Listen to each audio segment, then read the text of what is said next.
A small group did not leave downtown after the protest against the shooting death had ended. Welcome to downtown Oakland. It's going down!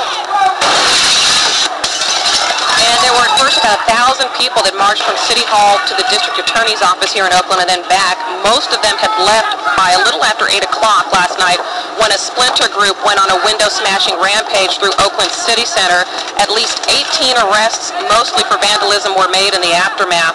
And this does come as the arraignment is set for 2 o'clock this afternoon for the former BART police officer now charged with intentionally killing the unarmed 22-year-old Oscar Grant early New Year's Day at BART's Fruitvale Station.